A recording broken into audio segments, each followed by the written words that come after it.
जय गुरु जी। शुक्राना गुरु जी। अनंतम अनंतम शुक्राना गुरु जी।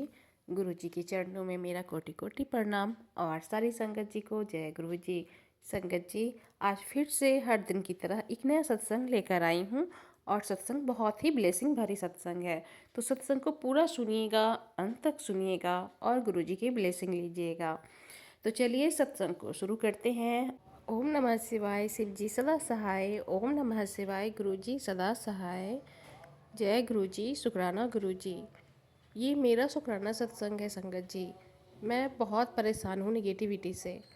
अभी नवंबर महीना जब से आया तब से मेरे घर में परेशानी ही परेशानी आ गई, बीमारी, परेशानी और बहुत ही अशांति आ गई, जैसे कि किसी ने कुछ कर दिया हो। संगत जी, ये कल की ही बात है कि मैं अपने दांत को दिखवाने के लिए डॉक्टर के पास जाने वाली थी। तो मैं सुबह में सोची कि आज पता नहीं अंदर से अच्छा नहीं लग रहा है, मैं ना डॉक्टर के पास नहीं जाकर आज अपने घर में सत्संग ही रखूँगी। तो सत्संग रखने के लिए मैंने अपने हस्बैंड अंकल को ये बात बताई कि आज डॉक्टर के पास छोड़ दीजिए, कल संडे को चलेंगे और आज शाम में ना हम लोग गुरुजी का सत्संग करेंगे। तो मेरे हस्बैंड अंकल भी मान गए क्योंकि उनकी भी यही इच्छा थी। तो बोले कि ठीक है। तो संगत जी, हम लोग ना डॉक्टर के पास नहीं जाकर शाम में 6:15 पर हम लोग सत्संग करने के लिए बैठे गुरु जी का 1 घंटे का। क्योंकि अभी इतनी तबीयत मेरी ख़राब चल रही है, इतनी तबीयत ख़राब चल रही है कि मैं क्या बताऊँ। गुरु जी का बहुत मैसेज आ रहा था। अभी होली हुई है, होली से पहले गुरु जी का मैसेज था कि वो औरत रुक नहीं रही है, वो तांत्रिकों के पास जाकर क्रिया करवा रही है। मैं तुझे बार बार बोलता हूँ कि उससे दूर रहा कर, तो तुम बात मानती नहीं है। मैंने तुझे उस सपने में भी उसका चेहरा दिखाया है, उससे दूर रहा कर। तो ये सब मैसेज गुरुजी का आ रहा था। तो मैं मुझे तो बहुत डर लगता है, डरती भी हूँ, लेकिन कर भी क्या सकते हैं। जबकि अपने ही परिवार के लोग हों तो बात करनी ही पड़ती है। तो ये सब मैसेज देखकर मैं गुरुजी पर सब छोड़ दी थी कि गुरुजी हैं, सब ठीक करेंगे। तो तबीयत मेरी ठीक नहीं थी, बॉडी पेन बहुत ज़्यादा हो रहा था, इसलिए मैं डॉक्टर के पास नहीं जाकर घर में गुरुजी का मैंने सत्संग करने का सोचा कल। उसके बाद मैंने अपने हस्बैंड को बोली कि मेरी बेटी को ना समोसे खाने का बहुत दिन से मन कर रहा था। मेरी बेटी बोली कि समोसा मुझे खाना है। तो मैं बोली कि आप गुरुजी के सत्संग से पहले ही बोली कि आप जाइए, समोसा और पकौड़े लेते आएंगे दाल का, और घर में कड़ा प्रसाद और चाय प्रसाद बनेगा तो गुरुजी को भोग लगाएंगे सबसे पहले। तो मेरे हस्बैंड अंकल ना पकौड़े और चटनी और समोसे लेकर आते हैं और घर में कड़ा प्रसाद और चाय प्रसाद बनता है और गुरुजी का ना 1 घंटे का प्लेलिस्ट लगाकर हम लोग सत्संग करते हैं। तो संगत जी, सत्संग होता है, सत्संग बहुत ही अच्छे से होता है। और उसके बाद लंगर प्रसाद जब थाली को उतारती हूँ तो उसमें ना एक क्रॉस का निशान बना हुआ था, 2 क्रॉस का निशान बना हुआ था। तो जब एक बीच में जो हॉस्पिटल का निशान होता है क्रॉस का ना, बिल्कुल उसी तरीके से एक क्रॉस का बीच में था और एक साइड में। तो फिर जो कड़ा प्रसाद था ना, उसे दूसरी थाली में पलटती हूँ तो देखती हूँ कि पीछे बहुत सारे ओम बने हुए थे। तो हम लोगों ने सब एक साथ बैठ के लंगर प्रसाद किया, चाय प्रसाद लिया और उसके बाद हम लोग ना खाना तो नहीं खाए, वो हैवी हो गया था, तो हम लोग खाना नहीं खाकर थोड़ा सा वॉक करने के लिए छत पे गए। छत पर से वॉक करके आने के बाद हम लोग सोने चले गए 11:15 में। तो सोने गई ही थी तो थोड़ी देर के बाद मुझे नींद आ गई और मेरे हस्बैंड अंकल को भी। तो मेरे हस्बैंड अंकल ना उठे वॉशरूम जाने के लिए।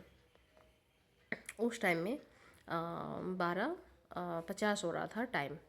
तो मेरे हस्बैंड अंकल उठे तो मुझे लगा कि हाँ वो उठ के जा रहे हैं, मैं देखी भी, थोड़ी सी मेरी नींद खुली तो फिर मैं सो गई। जब वो वॉशरूम से आया ना तो आकर मुझे बोलते हैं कि मेरी ना तबीयत ठीक नहीं लग रही है, मुझे अच्छा नहीं लग रहा है, बहुत गर्मी लग रही है, बहुत बेचैनी लग रही है।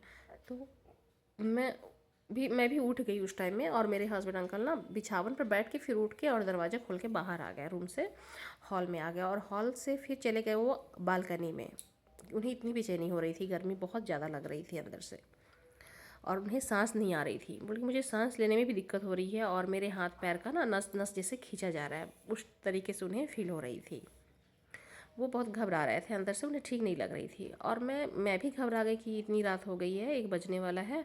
तो मैं ना जल्दी जल्दी हेम्योपैथिक की दवा खोजने लग गई, जो बहुत ही अच्छी दवा होती है इमरजेंसी के लिए, हर घर में होनी चाहिए। वो दवा ढूंढने लग गई, वो दवा मुझे मिल नहीं रही है, मैं परेशान हो गई और मेरे हस्बैंड अंकल उधर परेशान थे गर्मी से। उन उनके पास ना फ़ैन भी चला दिया, तब भी उन्हें गर्मी अंदर से लग रही थी, बहुत ज़्यादा बेचैनी। तो फिर दवा मिल गई, मेरी बेटी भी उठ गई और दवा मिल गई तो दवा दी, तब भी ठीक नहीं उन्हें लग रहा था। मैं भी अंदर से घबरा रही हूँ कि ठीक बात नहीं है कि इतनी बेचैनी, इतनी गर्मी लग रही है, बहुत डर लग रहा था। तो मुझे याद है कि नहीं, गुरुजी का जल प्रसाद है, जल प्रसाद मैं बेटी को बोली जल्दी से जल प्रसाद लाओ, तो जल प्रसाद ला कर दी। जल प्रसाद वो 2-3 घूंट पिए। मैं जल प्रसाद और भी था ना, वो लेकर उनके सिर पर और उनके सीने में, उनकी पीठ पर सब जगह लगाकर मालिश करने लग गई। और उन्हें पूछ भी रही हूँ कैसे हैं, बोले कि ठीक नहीं लग रहा है अभी अंदर से, वो ऐसे ही बोल रहे हैं। फिर मैंने चंदन प्रसाद जो उतारती हूँ ना गुरुजी का, वो लगाया जल प्रसाद में मिक्स करके।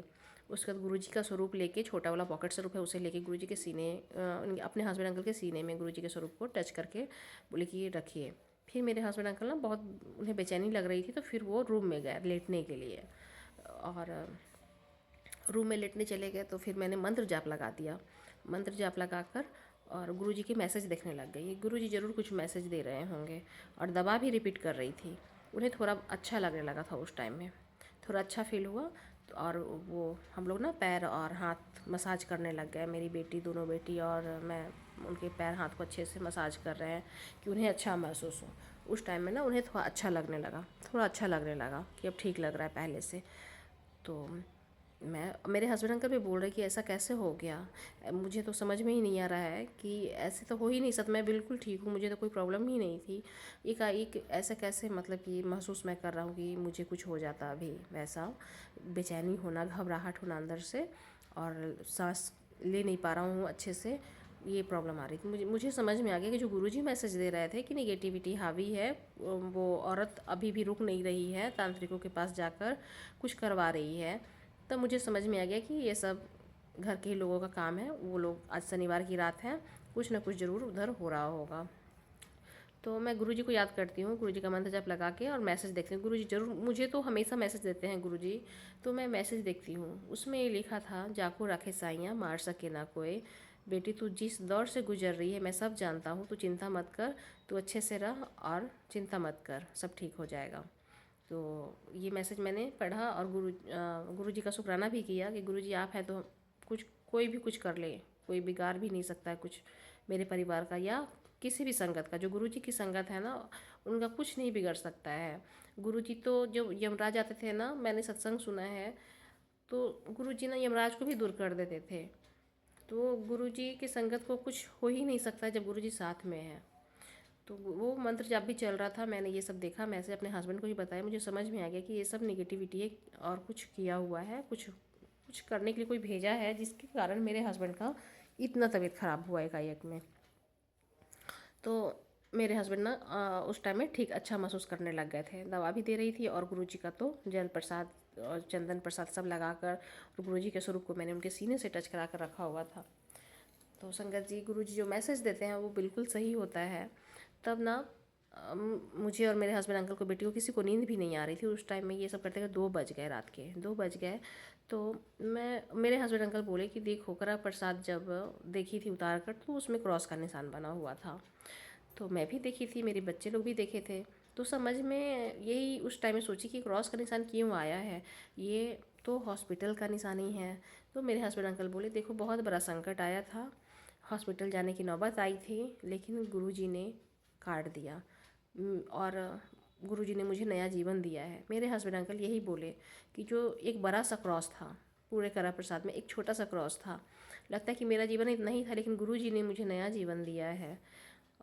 ये गुरुजी ने सत्संग घर में करवाया और ये सब दिखाकर गुरुजी ने मुझे नया जीवन दिया है। और 2 दिन पहले मेरे मोबाइल पर गुरुजी का मैसेज आया था, बेटी तुझे मैं सदा सुहागन होने का आशीर्वाद दे रहा हूँ। तो मैं सोची कि गुरुजी का ये मैसेज आना, गुरुजी मेरे हस्बैंड अंकल को ज़रूर ब्लेस कर रहे हैं। और इस तरीके से बहुत सारे मैसेज संगत जी मेरे पास आ रहे थे। तो मैं अपने गुरुजी को बहुत मानती हूँ, मेरे माता भी हो, मेरे पिता भी हो, मेरे गुरु भी हो, मेरे सब कुछ है। मैं उन्हें बहुत प्यार करती हूँ, बहुत मानती हूँ। तो जब गुरुजी हैं ना, तो मुझे थोड़ा सा भी डर नहीं लग रहा था कि जब गुरुजी हैं तो वो कुछ भी नहीं होने देंगे मेरे हस्बैंड को या मेरे बच्चे को। वो सब देख रहे हैं बैठकर कि कौन क्या कर रहा है, जो भी शत्रु हो, कोई भी हो, तांत्रिक क्रिया करवाए, कुछ भी करवाए, लेकिन जब जहाँ हमारे गुरुजी होते हैं, वहाँ किसी का कुछ भी नहीं चलता है, क्योंकि हमारे गुरु जी से बड़ा कुछ है ही नहीं।